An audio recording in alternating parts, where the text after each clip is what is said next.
नमस्कार दोस्तों, स्वागत है आप सभी लोगों का एक बार फिर से हमारे YouTube चैनल विकास सनातन धर्म पर। रावण के अनुसार तंत्र से, जड़ी बूटी से, पेड़ पौधे की कुछ क्रियाओं को करके आज भी कुछ भी किया जा सकता है।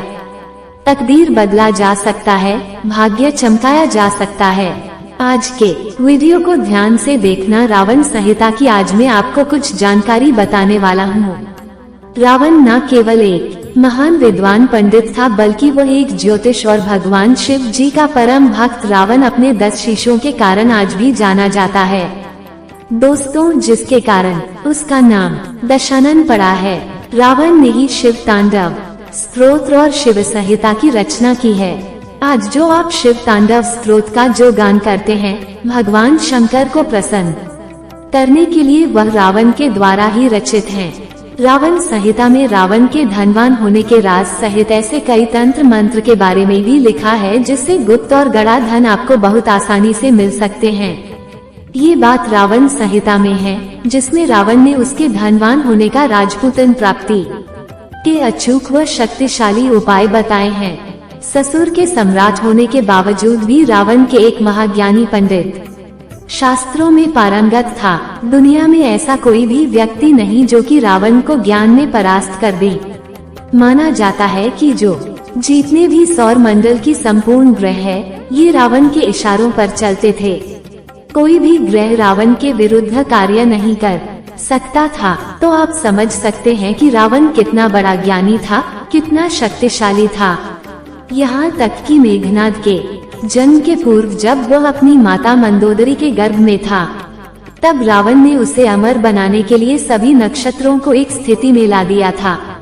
तो इस दौरान सभी ग्रहों ने रावण के निर्देश अनुसार ही कार्य किया, लेकिन केवल शनि ने अपना स्थान परिवर्तन कर दिया, जिसके चलते मेघनाद को अमर बनाने का जो सपना था रावण का, वह पूरा नहीं हो सका। और इसी कारण मेघनाद यशस्वी पराक्रमी योद्धा होने के बावजूद भी अमर नहीं हो सका।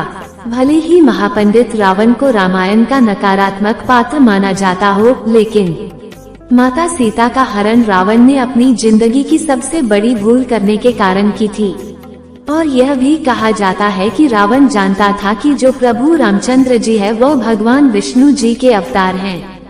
यदि उनके हाथ से उनकी मृत्यु हो तो निश्चित ही उन्हें वैकुंठ की प्राप्ति होगी। ऐसे में उसने अपने पूरे परिवार के उद्धार के लिए जानबूझकर प्रभु राम से शत्रुता रखी। तो आइए जानते हैं रावण द्वारा रचित कुछ ऐसे जड़ी बूटी के बारे में, क्योंकि रावण ने रावण संहिता में बहुत सारे ऐसे जड़ी बूटी के बारे में बताया है। कुछ ऐसे तांत्रिक वस्तु के बारे में बताया है, जिसे धारण करने के बाद व्यक्ति के आध्यात्मिक उन्नति के साथ साथ व्यक्ति धनवान गुणवान बनते हैं। आप अपने इशारे पर सबको नचा सकते हैं। आप जो भी बोलेंगे वही होगा। अर्थात रावण ने रावण संहिता में बहुत सारे तांत्रिक वस्तु के बारे में बताया है, जिसे व्यक्ति धारण करने के बाद दूसरे के मन मस्तिष्क को कंट्रोल कर सकते हैं। अर्थात आप दूसरे को वशीभूत कर सकते हैं, साथ ही साथ धनवान बन सकते हैं। ये जो जड़ है, इसे धारण करने के बाद व्यक्ति के जीवन में ऐसा धन संपदा आना शुरू हो जाते हैं, जिसकी आप कल्पना भी नहीं कर सकते। सबसे पहले तो इस वीडियो में आपको कुछ साधारण उपाय बताऊंगा, फिर मैं आप लोगों को पहने जाने वाले जड़ के बारे में बताऊंगा। अगर आप हर जड़ के बारे में बताऊंगा।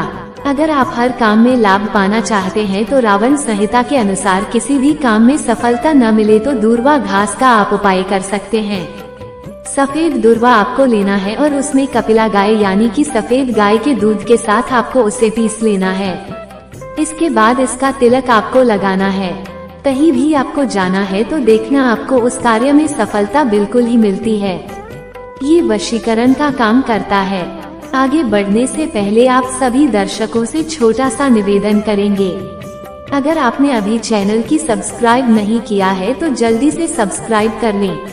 कमेंट में जय श्री राम जरूर लिखें। दोस्तों, अगर आपको व्यापार में नुकसान हो रही है या फिर आपको धन धान्य की कमी हो, तो कुबेर मंत्र का जाप जरूर करना चाहिए। जातक को सच्चे मन और पूरी श्रद्धा के साथ में कुबेर मंत्र का जाप करना चाहिए। यह मंत्र का को कम से कम 108 बार जाप जरूर करना चाहिए। ओम यक्षाय कुबेराय वैश्रवनाय धन धान्य आदित्य धन धान्य समृद्धि में देहि दापया स्वाहा। अगर आप होली दीपावली में जितना ज्यादा जाप करते हैं उतना ज्यादा आपको इसका पॉजिटिव रिजल्ट मिलता है। आपके घर में 3 महीने के भीतर में इतना ज्यादा धन संपदा आ जाती है जिसकी आप कल्पना नहीं कर सकते। रावण संहिता के अनुसार इस मंत्र को 3 माह तक प्रतिदिन 108 बार जाप किया जाए तो बिल्कुल ही ऐसे व्यक्ति के घर में कुबेर जी महाराज माता लक्ष्मी दौड़ी चली आती है। लेकिन यह मंत्र जाप करते हैं तो आपको अपने हाथ में या पूजा स्थान पर एक कौड़ी रखकर के ही पूजा करना चाहिए, मंत्र जपना चाहिए। जब 3 माह पूरे हो जाए तो जो कौड़ी है उसे उठाकर जहां पर आप पैसा रखते हैं वहां पर रख देना चाहिए। मान्यता है कि ऐसा करने से जीवन में कभी भी धन धान्य की कमी नहीं होती है। ऐसा मैं नहीं बोल रहा हूँ बल्कि रावण संहिता में लिखित है। चलिए अब जानते हैं कि रावण संहिता के अनुसार कौन सी जड़ को धारण करने के बाद हम अपनी तकदीर को बदल सकते हैं, अपने बुरे समय को समाप्त कर सकते हैं, अपने भाग्य को चमका सकते हैं। पहला है काला धतूरा। रावण संहिता के अनुसार रावण बहुत बड़ा तांत्रिक था। जितने भी समाज में व्यक्ति की अनहोनी होती है, दुर्घटना होती है, मान सम्मान की हानि होती है, जीवन में तरक्की नहीं मिलती, व्यक्ति बहुत ही परेशान हो जाता है। ये सब किसके कारण होता है? शनि के कारण ऐसा माना जाता है जो काला धतूरा है। इसके जड़ में भैरव बाबा का वास होता है, महाकाल का वास माना जाता था और साथ ही साथ भगवान शनिदेव का वास माना जाता है। जो व्यक्ति धनवान बनना चाहते हैं, मान सम्मान प्रतिष्ठा प्राप्त करना चाहते हैं, राजनीतिक क्षेत्र से जुड़े हैं और चाहते हैं कि सभी लोग उनके बात माने, ऐसे व्यक्ति को काला धतूरा की जड़ जरूर धारण करना चाहिए। कैसे धारण करना चाहिए, कब धारण करना चाहिए, कौन से दिन धारण करना चाहिए, सारी जानकारी आपको वीडियो में मिलेगी। इसके बाद रावण जी कहते हैं कि काला हिरण की जड़ जिसे ढूंढना थोड़ा सा दुर्लभ है, पैसा माना जाता है। जो हिरण है वह माता पार्वती का ही स्वरूप कहे गए हैं। जो भी व्यक्ति काला के रंग धारण करते हैं तो ऐसे व्यक्ति को माता आदि शक्ति की कृपा प्राप्त होती है। ऐसे व्यक्ति के शरीर में सम्मोहन की सिद्धियां बढ़ जाती है। डरपोक व्यक्ति भी अगर काला हिरण की जड़ धारण करे तो ऐसे व्यक्ति साहसी बन जाते हैं। ऐसे व्यक्ति पर मां लक्ष्मी की कृपा होने लग जाती है क्योंकि यह इसका स्वाभाविक गुण है। जहां पर शक्ति वहां पर लक्ष्मी स्वतः खींची चली आती है। इसके बाद आता है काला हल्दी। मार्केट में सबसे ज्यादा बिकने वाला तांत्रिक चीजों में काला हल्दी की गणना आती है। काला हल्दी को साक्षात माता काली का स्वरूप कहा गया है जो काला हल्दी होता है। अगर आपको ओरिजिनल काला हल्दी मिल जाए तो ऐसा माना जाता है चलते ट्रेन को भी व्यक्ति रोक सकता है। काला हल्दी मिल जाए तो बंद ताले को खोल सकते हैं। तो इसके द्वारा और भी अनेक प्रकार के तांत्रिक क्रिया किए जाते हैं जैसे कि हमारे धर्म तथा तांत्रिक ग्रंथों में लिखे हैं। जैसे कि काला हल्दी से व्यक्ति नोटों की बारिश कर देते हैं। अब ऐसा होता है कि नहीं होता ये तो हमें मालूम नहीं, लेकिन किताबों में ये जानकारी आपको पढ़ने को मिल जाती है। हम आप सभी दर्शकों को बताना चाहेंगे कि रावण संहिता के अनुसार काला हल्दी अगर कोई भी व्यक्ति धारण करते हैं तो ऐसे व्यक्ति से काली शक्तियां हमेशा दूर भागती है। ऐसे व्यक्ति की साक्षात माता काली रक्षा करती है। पुत्र की भांति ऐसे व्यक्ति की माता काली साक्षात रक्षा करते हुए उस व्यक्ति की आध्यात्मिक उन्नति होता है। कैसे व्यक्ति के जीवन में अगर किसी भी वस्तु का अभाव होता है तो वह सारे वस्तुतः ही प्राप्त होना शुरू हो जाते हैं। यदि ग्रह नक्षत्र की बाधा से आप पीड़ित हैं, कोई भी ग्राहक आपको बहुत परेशान करते हैं तो काला हल्दी की जड़ आप जरूर धारण करें। इसके बाद आता है काला कपास। जो काला कपास आपको बहुत आसानी से मिल जाते हैं। ऐसा माना जाता है काला कपास के पेड़ के नीचे से अगर आसमान को देखा जाए तो देवी देवता के विमान नजर आते हैं। यहाँ तक कि काला कपास के नीचे से देवी देवताओं को देखने पर देवी देवता भी जो अपने लोक में है वह भी दिखने लगता है।